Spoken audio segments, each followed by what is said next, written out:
건강히 함께 하시기를 바랍니다. 우리가 믿는 하나님은 죽은 자를 살리시며 없는 것을 있는 것처럼 부르시는 분이십니다. 아무것도 없는 데서 천지 만물을 창조하신 분이고 죽은 것도 살리시는 능력의 하나님이십니다. 오늘 본문은 우리 주님 예수 그리스도의 기적의 절정을 보여주고 있습니다. 주님이 이 땅에 오셔서 수많은 기사와 이적을 보여주셨습니다. 그 최고의 절정이 죽은 자를 살리시는 능력의 주님이시라고 하는 것입니다. 한 관리가 죽어가는 딸 때문에 예수님을 찾아오게 되었습니다. 그는 지체가 높은 유대인의 고급 관리인 회당장이었습니다. 오늘 본문의 18절에 있는 말씀을 함께 보시겠습니다. 시작. 예수께서 이 말씀을 하실 때에 한 관리가 와서 절하며 이르되 내 딸이 방금 죽었사오나 오셔서 그 몸에 손을 얹어 주소서. 그러면 살아나게나이다 하니. 예수님께서 세례요한의 제자들과 함께 금식에 대해서 토론하고 계실 때 한 관리가 예수님 앞에 와서 절하며 하소연합니다. 여기 관리라는 말이 어떤 하급 관리처럼 느껴집니다. 그러나 이것은 통치자, 지배자란 뜻을 가진 말로서 유대교의 고급 관리를 가리켜서 지칭하는 말입니다. 같은 기사를 기록하고 있는 마가복음 5장 22절 이하에 있는 말씀을 보면 이 사람은 회당장 중에 한 사람인 야이로라고 하는 사람이었습니다. 회당장이란 유대 장로들 중에서 특별히 뽑힌 사람입니다. 회당장은 당시 유대 회당의 모든 실무를 맡아 책임지는 종교적인 지도자이었던 것입니다. 대개 회당장이나 바리새인들은 예수님에 대해서 비판적인 시각을 가지고 있었던 사람들이 많았습니다. 왜냐하면 자기들이 전통적인 그 종교에 대해서 예수님께서 무시하고 혼란하게 하고 그것을 바꾸고 공격한다고 여겼기 때문에 그랬습니다. 그런데 유대교의 고급 관리요 종교 지도자이며 예수님에 대해서 어떤 면에서 불편한 관계를 가지고 있던 회당장이 느닷없이 예수님을 찾아와 엎드려 절하며 하소연하고 있는 것입니다. 그리고 자기의 사랑하는 어린 딸이 죽어가는 것을 알고 있습니다. 이 어린 딸은 누가복음 8장 42절에 보면 12살을 먹은 외동딸이라고 했습니다. 그런데 이 딸이 지금 알 수 없는 병으로 죽어가고 있는 것입니다. 사람은 누구든지 죽음 앞에서 숙연해지고 진실해집니다. 우리가 나이가 많다고 꼭 죽는 것은 아닙니다. 여기도 아버지보다 훨씬 어린 12살 먹은 딸이 죽음의 위기에 처해져 있는 급박한 상황에 처하게 되었습니다. 죽음을 거부할 수 있는 사람은 아무도 없습니다. 어떤 지식도, 어떤 부도, 어떤 건강도, 세상의 어떤 명예나 지위도 죽음을 넘어서거나 극복하거나 죽음 앞에 다 무력해지는 것입니다. 유대의 고급 관리요 종교 지도자인 회당장 야이로도 12살 난 사랑하는 외동딸의 죽음 앞에 절망을 느낄 수밖에 없었습니다. 그의 주위로 보나 여건으로 보나 그가 찾아가볼 만한 곳은 다 찾아보았을 것입니다. 쓸약을 다 썼습니다. 그런데 길이 없습니다. 살아날 길이 보이지 않습니다. 그리고 지금 막 숨이 넘어가고 있는 것입니다. 본문 18절에 보면 앞뒤 설명 없이 한 관리가 예수님이 말씀하시고 계신 도중에 끼어들어서 무릎을 꿇고 엎드려서 하소연했다고 그랬습니다. 내 딸이 방금 죽었사오나 하였습니다. 이는 죽었다는 뜻은 아닙니다. 마가복음과 누가복음의 같은 기사를 종합해 보게 되면 숨이 막 끊어지려고 하는 상황에 왔습니다. 차라리 죽었으면 그만 포기했을 것입니다. 그러나 숨이 끊어지려고 할 때는 부모의 마음이 제일 아픕니다. 그가 할 수 있는 최선을 다해서 무엇이든지 해보려고 하는 것입니다. 우리말 맞다나 물에 빠진 사람이 지푸라기라도 잡고 싶은 심정이라고 하는 것입니다. 이 아이만 살릴 수 있다면 무엇이든지 하겠다고 하는 심정인 것입니다. 그래서 이 사람은 최면적 자존심도 내려놓고 자기 종교의 입장도 버리고 많은 사람들을 고치고 치료하셨다고 소문난 예수님을 찾아와 엎드려 그에게 하소연하게 된 것입니다. 예수님께서 그 관리 회당장을 따라가십니다. 19절 말씀을 한번 보십니다. 시작. 예수께서 일어나 따라가심에 제자들도 가더니 예수님께서 이렇다 저렇다 말씀하시지 않고 그때로 일어나서 따라가십니다. 사실 우리가 주님 앞에 나올 때 무엇을 알아서 나오는 경우는 거의 없습니다. 믿음이 있어서 나오게 되었습니까? 여러분이 이 자리에 오실 때 어떤 믿음을 가지고 처음 신앙생활을 하셨습니까? 사실은 우리가 교회 오기 전에 성경책을 다 읽고 하나님이 누구시고 예수님이 누구시고 성령님 어떻고 우리가 어떻게 구원받고 그것을 알고 나오는 사람은 없습니다.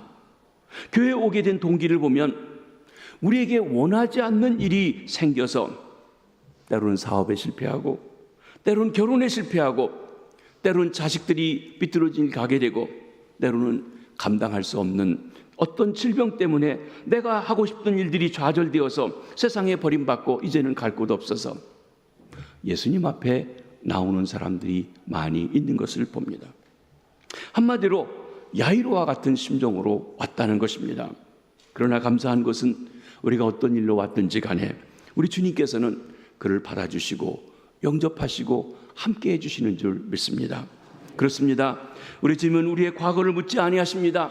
사람들은 남의 과거에 관심이 많습니다. 누가 오면 저 사람 과거에 어땠대 저땠대 전에 뭐 했대 하면서 자꾸 얘기하고 그것을 보태가지고 얘기하기 좋아합니다. 그런데 주님은 그 모든 부끄러운 일 과거의 일을 다 아시지만 따져 묻지 아니하시고 주 앞에 온 그를 받아주시고 계신 것입니다.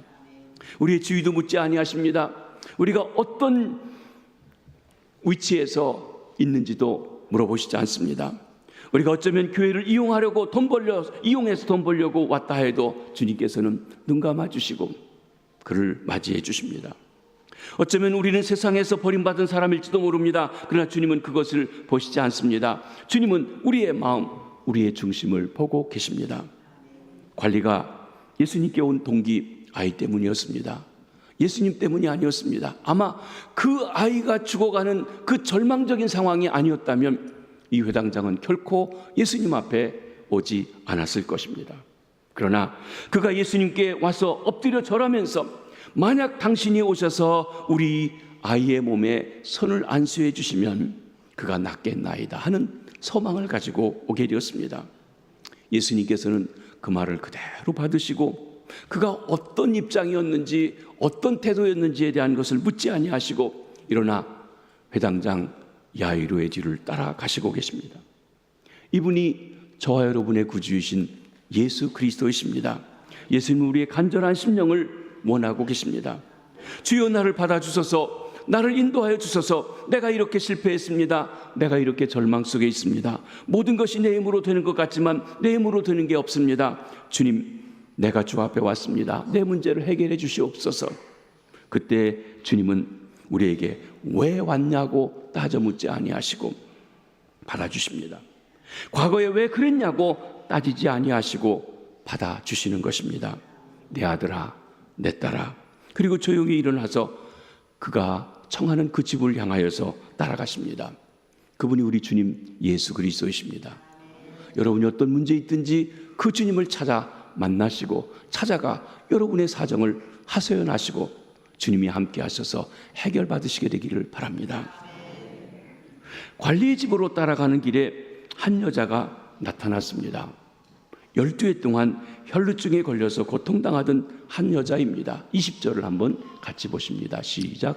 12해 동안이나 혈류증으로 앓는 여자가 예수의 뒤로 와서 혈루증은 피가 계속 흐르는 병입니다. 피가 계속 흐르는 동안 종교적으로 부정하게 불결하게 여겨졌습니다. 그래서 혈루병은 그 당시에 나병처럼 저주받았던 불결한 병이었습니다. 근데 이 여자가 12년 동안이나 하혈을 하고 있다고 하는 것입니다. 이 여자가 피를 계속 흘리면 불결하기 때문에 제사를 드리지 못합니다. 예배하러 나갈 수가 없습니다. 남편도 가까이 하지 않습니다. 또 피가 멈출 때까지 누구든지 만날 수가 없었습니다. 왜냐하면 그가 만나는 사람은 다 부정한 사람이 되고 그가 만지는 물건마다 부정한 물건이 되기 때문에 그랬습니다. 그는 하나님께 예배 드릴 수도 없었습니다. 사람들과 교제할 수도 없었습니다. 하나님께 멀어질 수밖에 없습니다. 사람들에게 버림받은 사람이기도 합니다.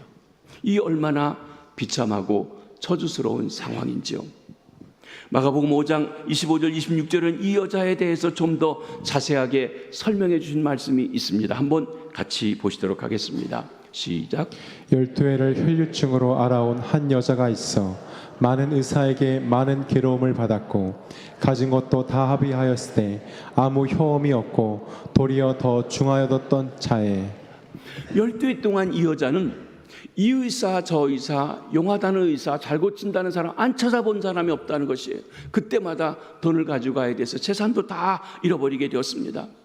여러분, 때로 의사가 우리가 바로 치료받으면 좋은데 치료가 안 될 때 그 고통이 더 심한 것입니다. 또 그때마다 받는 괴로움이 많습니다. 그렇기 때문에 그 여자가 가지고 있었던 모든 재산 이 병 때문에 다 허비하기로 했습니다. 그리고 성경은 아무 효험 없이 병만 다 악화되었다고 했습니다. 다른 말로 하면 세상에 어떤 의술과 기술로도 고칠 수 없는 병, 불치의 병, 고질병, 그리고 하나님께도 가까이 나가지 못하고 사람과도 가까이 할 수 없는, 아니 가장 가까운 남편도 가까이 하지 않는 저주받은 병, 혈루병이기도 합니다. 이 여인이 예수님의 뒤로 와서 옷가를 만집니다. 사람들에게 저주를 받고 하나님에게도 저주받았다고 생각하는 한 여자가 예수님에 대한 소문을 듣고 예수님이 가시는 길에 나타납니다. 그러나 감히 예수님 앞에 나가서 자기의 사정을 말할 처지도 못 되어서 회당장 야이로의 집에 가는 무리 속에 숨어와서 조용히 뒤에서 그 옷가를 만지는 것입니다. 이 여자의 심정은 얼마나 두려웠겠습니까? 얼마나 초조했겠습니까? 이 여자는 예수님께 주여 나를 불쌍히 여기소서 말할 수 있는 처지도 되지 못합니다. 아무에게도 자신을 놓칠 수가 없습니다. 부정한 사람이라고 손가락질 받을 것입니다. 주여 나를 불쌍히 여기소서 말할 수 있는 사람은 그래도 행복합니다. 교회까지 나올 수 없는 사람도 있습니다. 여러분, 이 마태복음을 쓰고 있는 마태도 그런 사람이었죠. 사람들에게 매국노라고 동족을 팔아서 돈 버는 사람이라고 손가락질 받았습니다. 세리라고 죄인이라고 말입니다. 예수님을 따를 수 없다고 생각하고 세관에서 우물 살고 있었던 사람입니다. 때로 우리 주변에 있는 사람들을 볼 때 자기 발로 교회 나오고 내가 예수님을 믿어야 되겠다고 하는 사람 없습니다. 이 세상에는 예수님을 떳떳하게 예수님께 나올 수 있는 사람이 도 있겠지만 감히 얼굴을 쳐들고 나올 수 없는 사람들이 얼마나 많은지요. 내 직업, 나의 과거, 나의 삶이 떳떳지 못한 사람들이 있습니다. 그런데 우리 주님 예수 그리스도는 그 주위를 보지 아니하십니다. 예수님은 우리의 과거도 보지 아니하십니다. 예수님은 우리의 중심을 보며 그 문제를 보며 해결해 주시고 치료해 주시고 회복해 주시기를 원하시는 것입니다. 본문 21절에 보면 이 여자가 예수님의 겉옷을 만지는 심정이 기록되고 있습니다. 21절을 한번 보십니다. 시작. 이는 제 마음에 그 겉옷만 만져도 구원을 받겠다 함이라. 이 여자는 이런 심정으로 예수님의 겉옷을 만졌습니다. 내가 감히 앞에 나가서 날 고쳐달라고 할 수 없지만 이분의 옷자락만 만져도 내가 낫겠다라고 하는 믿음을 가지고 나갔다는 것입니다. 주님, 내 병을 고쳐주시옵소서 라고 했던 나병 환자처럼 나서지도 못했습니다. 그저 도둑놈처럼 몰래 가서 옷자락만 만져도 낫겠다는 믿음으로 나아갔던 것입니다. 그런데 우리 주님 예수 그리스도께서는 그 모든 사실을 아셨습니다. 그 중심을 보셨습니다. 이 여자의 마음속에는 내가 예수님의 옷깃을 만지기만 하여도 병이 나을 것 같다, 구원받을 것 같다고 하는 순수하고 간절한 심령이 있었습니다. 오늘 예수님께서 요구하시는 믿음이 여기에 있습니다. 예수님은 우리의 교회 경력이나 직분을 물어보지 아니하십니다. 예수님은 우리의 사회적인 지위가 어떻고 재산이 얼마 있는지 묻지 아니하십니다. 예수님이 요구하시는 것, 12해를 혈루증으로 앓던 이 여인처럼 우리들의 마음속에 예수님의 옷자락만 만져도, 예수님이 그 손만 얹어주셔도 내 병이 나을 것 같은 그런 순수함, 그런 절박함, 그런 진실함이 우리에게 있느냐 하는 것이에요. 아직껏 믿어야 본전이지가 아니라 정말 이분은 하실 수 있다고 그렇게 믿고 의지하고 소망하느냐는 것입니다. 만약 우리에게 그런 믿음이 있다면 오늘 이 시간에도 그런 능력이, 그런 기적이 우리 주님에게서부터 우리에게 흘러올 줄 믿습니다. 예수님께서 그 여인의 고질병을 고쳐주셨습니다. 22절을 한번 보십니다. 시작. 예수께서 돌이켜 그를 보시며 이르시되 딸아 안심하라 내 믿음이 너를 구원하였다 하시니 여자가 그 즉시 구원을 받으니라. 같은 기사를 기록하고 있는 마가복음과 누가복음에 보면 길을 가시던 예수님께서 자기 몸에서 능력이 나간 것을 아셨다고 그랬습니다. 그래서 멈춰서서 사람들에게 누가 나를 만졌느냐고 물어보십니다. 그때 제자들이 뭐라고 했습니까? 주님, 많은 사람들이 에워싸서 밀치다 보니까 주님은 이렇게 닿을 수 있겠죠 라고 얘기했습니다. 그럴 수 있습니다. 그러나 우연히 어쩌다가 단 거하고 믿음으로 닿아서 능력이 나간 거하고를 구분하실 수 있었습니다. 주님은 사람이 많아서 밀쳐진 것이 아니라 누군가가 믿음을 가지고 내게 다가와서 내게서 능력이 나갔다고 말씀하십니다. 여기 아주 중요한 문제가 있습니다. 예수님께서는 그에게 물어도 보지 않고 반응도 하지 않았는데 온 사람의 믿음 때문에 믿음으로 주께 다가갔을 때 그 믿음만 가지고도 주님의 능력이 그에게서 나가 고침받을 수 있게 되었다고 하는 것입니다. 이때 이 불쌍한 여자가 예수님 앞에 나와 고백합니다. 자초지종을 설명합니다. 그러자 예수님께서 이 여자에게 말씀하십니다. 딸아 안심하라 내 믿음이 너를 구원하였다. 주님의 말씀이 선포되자 그 여자가 즉시 구원을 받았습니다. 마가복음에 보면 이 여자가 예수님의 옷자락을 만지자마자 혈루의 근원이 곧 마르고 병이 나았다고 그랬습니다. 피가 흐르던 그것이 그 순간 모든 게 말라버리고 정상이 되었다고 하는 것입니다. 여기 구원은 육체적인 치료와 함께 영혼의 구원을 포함하고 있습니다. 겁에 질려 있던 여인에게 따라 안심하라 주께서 말씀하십니다. 예수님께서는 두려워하는 자에게 위로와 격려를 아끼지 아니하시고 평안과 안식을 주우며 강건함을 회복해 주신 것입니다. 사랑하는 성도 여러분, 여러분에게 어떤 고질적인 문제, 고질병이 있다 할지라도 믿음으로 주님께 나아가면 주님의 치료와 함께 주님이 주시는 진정한 위로와 평강이 함께 해주실 줄 믿으시기를 바랍니다. 예수님께서는 나아가서 죽은 자를 살려주셨습니다. 뜻하지 않은 사건으로 예수님이 관리의 집으로 가는 행차가 늦어졌습니다.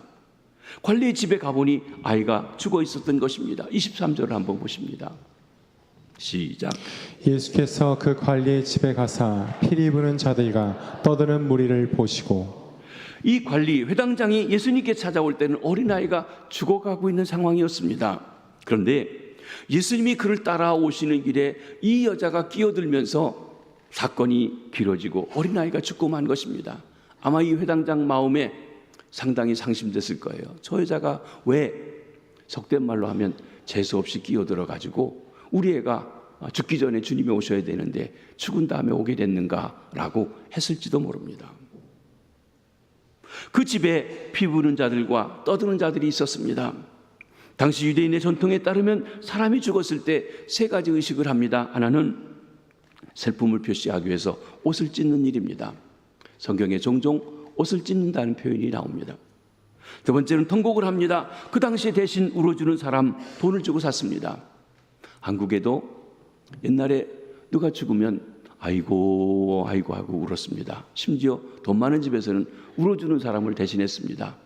아침에 밥 차려드릴 때, 점심에 밥 차려드릴 때, 저녁에 밥 차려드릴 때 아이고 아이고 웁니다. 동네 사람들이 듣게 웁니다. 안 울으면 상놈집이라고 동네 사람들이 손가락질하고 했던 그런 장례 풍습이 우리에게도 있었습니다. 울어주는 사람, 대신 울어주는 사람 있었습니다. 그리고 셋째로는 피리 불면서 애도하는 사람들이 있었습니다. 그렇게 볼 때 여기 23절에 피리 부는 자들과 떠드는 자들이 있었다고 하는 것을 보면 어린 딸이 이미 죽었다. 그래서 그 사람들이 이 아이가 죽은 것이 분명하다. 그래서 사람들이 모여서 울고 또 피리를 부는 일이 있었던 것입니다. 이때 우리 주님 예수님께서 그 현장에 나타나시게 되었습니다. 예수님은 그런데 죽음을 인정하지 아니하십니다. 24절을 한번 보시겠습니다. 시작. 이르시되 물러가라 이 소녀가 죽은 것이 아니라 잔다 하시니 그들이 비웃더라. 예수님은 사람의 죽음을 죽음으로 보지 아니하십니다. 죽은 것이 아니라 잔다고 합니다. 예수님에게는 죽음이 없습니다. 왜냐하면 예수님은 생명이시고 생명의 본체이시고 생명을 주시는 분이시기 때문에 그렇습니다. 예수님은 죽어도 사십니다. 무릇 살아서 나를 믿는 자는 영원히 살 것이라고 말씀하셨습니다. 이분이 저와 여러분이 구주로 믿는 우리 주님 예수 그리스도이십니다. 예수님께서 너희는 마음에 근심하지 말라, 하나님을 믿으니 또 나를 믿으라고 하셨습니다. 그 이유는 예수님에게 죽음이 없기 때문에 죽음 앞에 염려, 근심, 불안, 두려움 멀리하라고 하십니다. 마귀가 예수님을 죽인다 해도 예수님은 다시 살아나십니다. 그분은 생명이시기 때문에 그렇습니다. 예수님 안에 죽음이 없기 때문입니다. 죽음에 대한 불안과 두려움이 없습니다. 예수님은 생명이십니다. 생명의 본체이십니다. 사망 권세를 깨뜨리고 부활하신 생명이십니다. 그래서 예수님은 죽은 나사로도 살리실 수 있었습니다. 여기 회당장 야이로의 딸도 살리셨습니다. 나인성에서 과부의 아들 장례 나가고 있는 그도 내려놓으시고 또 살려주셨습니다. 예수님은 우리는 어제 저녁에 잠을 잤고 아침에 깨어났습니다. 아마 이 자리에 계신 분 중에서 어제 잠 못 주무신 분 안 계실 겁니다. 물론 때로 우리 교우들 중에서는 불면증이 있으셔가지고 초저녁에 잠깐 자고 새벽에 못 자고 그저 엎치락 뒤치락하고 별의별 생각 다 하시다가 잠도 못 자고 오신 분도 혹 계실 수 있습니다. 그러나 일반적으로 우리는 저녁이 되면 자고 아침에 일어나서 힘으로도 옵니다. 자는 동안에 어떤 일이 일어나는지 잘 모릅니다. 물론 어떤 분들은 주무실 때 아주 예민해서 누가 바스락거리는 소리에도 깨고 잘 아는 분들이 있어요. 저 같은 사람은 한번 머리를 대고 자면 그냥 아침입니다. 저녁이 되고 아침이 되니 이렇게 됩니다. 요즘에 저희 집사람이 자기 전에 한 가지 전에 없던 일을 합니다. 꼭 여보 사랑해 하고 얘기하고 사랑해 하는 소리를 하게 합니다. 왜 그런가 하면 어느 글을 봤는데 부부가 자다가 배우자가 죽었대요. 그리고 배우자가 자기가 옆에서 자는 동안에 죽은 사람을 보고 안타까웠는데 가만히 보니까 사랑한다는 소리를 마지막에 해주지도 못하고 내일 아침 볼 줄 알고 기대하고 했는데 못한 게 아쉬워서 그랬다는 거예요. 그래가지고 날마다 요새 저희 사랑합니다 하고 얘기하고 잡니다. 여러분들도 한번 해보시기 바랍니다. 그래서 혹시 못 깨나도 그래도 내가 마지막 가는 길에 사랑한다고 고백했다고 하는 이 얘기 때문에 그러기도 합니다. 여러분, 잠을 잘 때는 내일 아침에 일어날 것을 기대하고 잡니다. 그래서 데살로니가전서 4장 14절에 보면 죽은 자를 죽었다고 말하지 않고 뭐라고 했습니까? 예수 안에서 잠자는 자라고 이렇게 말하고 있습니다. 여러분, 우리 죽은 것은 죽은 게 아니라 주 안에서 자는 것이에요. 사실은 주님의 품에 먼저가 있는 것입니다. 우리 편에서 볼 때는 죽어 있지만 말입니다. 그러므로 그리스도인에게 죽음에 대한 두려움이 없습니다. 우리가 진정으로 예수를 믿는 사람이요 예수님을 믿는 사람이라고 한다면 죽음에 대한 불안이나 두려움이 없어야 한다는 것입니다. 예수님께서 죽은 소녀를 다시 살려주셨습니다. 그런데 사랑하는 성도 여러분, 죽은 것이 아니라 잔다고 했을 때 사람들이 이해할 수 있었을까요? 기적을 행하시고 이적을 행하시고 표적을 많이 행하신 예수님께서 이 아이가 죽은 것이 아니라 잔다고 할 때 이해했냐는 것이에요. 아니, 이해 못했습니다. 자기들 눈으로 분명히 죽은 것을 보고 지금 피리를 불고 있고 분명히 죽은 것을 알고 지금 통곡하고 있는데 죽지 않고 잔다니 이해할 수가 없었습니다. 24반절 하반절에 보니까 잔다고 하시니 그들이 비웃더라고 했습니다. 여러분, 비웃었습니다. 왜? 자기들이 눈으로 직접 보고 확인한 것인데 아니라고 하니까 이해할 수가 없었던 것입니다. 혹 지금도 우리가 죽음에 대해서 자는 것에 대해서 얘기하면 비웃을 사람이 있을 것입니다. 분명히 죽었는데 왜 잔다고 말하느냐? 그것은 종교적인 기만이다. 이것은 종교가 주는 아편이다. 현실의 고통을 회피하게 만드는 것이다. 사람들로 바른 이성 가운데 살아가지 못하는 것이다 라고 말하면서 말입니다. 그러나 예수님은 그들의 비웃는 태도에 상관하시지 않고 어린아이를 살려내십니다. 여기 25절 말씀을 한번 같이 보시도록 하겠습니다. 시작. 무리를 내보낸 후에 예수께서 들어가사 소녀의 손을 잡으심에 일어나는지라. 같은 기사를 기록하고 있는 마가복음과 누가복음에 의하면 예수님께서는 죽은 자도 살리시는 능력이 있다는 사실을 믿지 않고 비웃는 사람들을 다 내보내셨다고 했어요. 그 사람들 앞에서는 기사를 행하지 않으셨습니다. 그리고 어린 소녀에게 다가가서 그 손을 붙잡고 마치 자는 사람 깨우듯이 달리다꿈, 아람말로 소녀야 일어나라 하는 말로 하고 잡아 일으켰던 것입니다. 이 어린 소녀가 일어났습니다. 걷게 되었습니다. 예수님께서 죽은 소녀를 다시 살렸습니다. 회당장 야이로에게 돌려주게 된 것입니다. 우리는 어느 날 주님의 나라에서 이렇게 부활할 것을 믿습니다. 우리가 죽으면 땅에 묻혀 썩어 흙이 되고 끝나는 것이 아닙니다. 다시 삽니다. 단순히 생명이 연장되는 것이 아니라 부활합니다. 영생합니다. 어떤 사람이 천국이 있다고 말하면 비웃습니다. 지옥이 있다고 하면 비웃을지 모릅니다. 그러나 성경은 분명하게 말씀하십니다. 천국이 있고 지옥이 있습니다. 이 세상에 나온 사람이 뭐라고 생각하든지 성경은 말씀하십니다. 우리를 이 땅에 보내신 분은 하나님이시고 우리 삶이 다 마치고 나서 우리에 대해서 심판하실 분도 하나님이십니다. 우리의 죄가 있으면 구원받지 못합니다. 하나님과 함께 영원히 살아가는 영생 천국을 얻지 못합니다. 죄의 문제가 해결되어야 합니다. 그런데 스스로 죄의 문제를 해결할 수 있는 사람은 아무도 없습니다. 그러기에 그 아들 독생자 예수 그리스도, 우리의 죄짐을 대신 짊어지신 주님, 그분을 믿고 의지하고 그 십자가의 보혈로 씻음 받았을 때 우리의 이름이 생명책에 기록되고 생명책에 기록된 사람은 주님께서 우리 죄를 없는 것처럼 여겨주시고 바른 관계에 놓아주시고 구원해 주시는 것입니다. 그러나 만약에 내 행위를 기록한 책을 가지고 하나님 앞에 심판 받는다고 하면 하나님 앞에 설 수 있는 사람은 없습니다. 내가 남보다 의롭고 남보다 잘했고 남보다 똑똑하고 남보다 선한 일도 많이 했을 수 있지만 하나님이 정하신 기준, 하나님이 정하신 의에 미칠 수 있는 사람은 아무도 없기 때문에 그렇습니다. 그래서 하나님이 없는 곳, 지옥, 꺼지지 않는 불모 속에 영원히 살게 된다고 말씀하고 있는 것입니다. 여러분, 천국과 지옥이 있습니다. 부활도 있습니다. 우리 다시 살 것입니다. 이것을 예수님께서는 이 야이로의 딸을 살리는 사건을 통해서 우리에게 보여주시고 확신시켜 주시는 것입니다. 예수님은 십자가에 못 박혀 죽으시고 친히 부활하셨습니다. 예수님이 부활하신 것을 몸으로 보여주시고 부활의 첫 열매가 되셨습니다. 첫 열매. 예수를 믿는 자는 예수님의 부활하신 것처럼 그런 몸으로, 그런 형태로 변화되어서 영원히 주님과 함께 산다는 것을 보여주셨다는 것입니다. 그로 예수 믿고 죽은 자마다 이처럼 영생의 부활로 살아날 것을 가르쳐 주신 것입니다. 달리다 꿈, 소녀야 일어나라. 자는 소녀를 깨우듯 그렇게 주님은 깨워주시고 살려주셨습니다.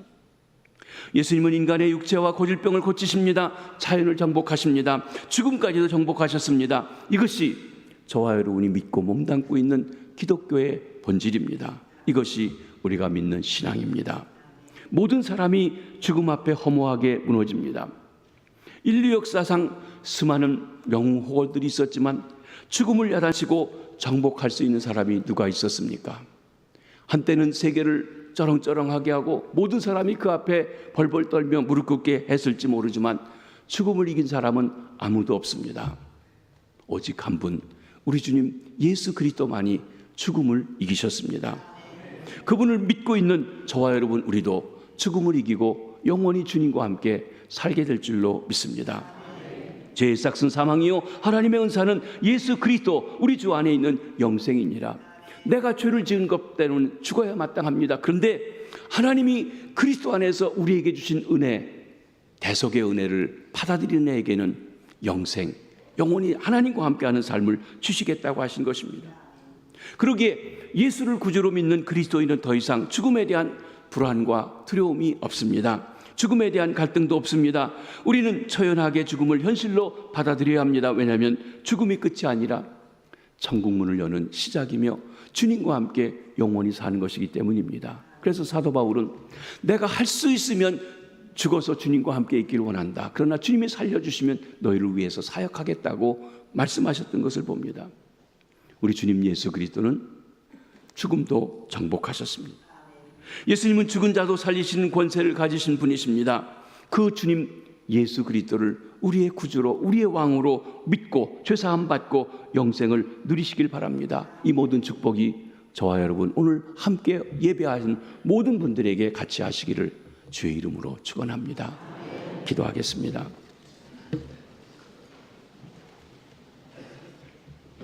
하나님 아버지,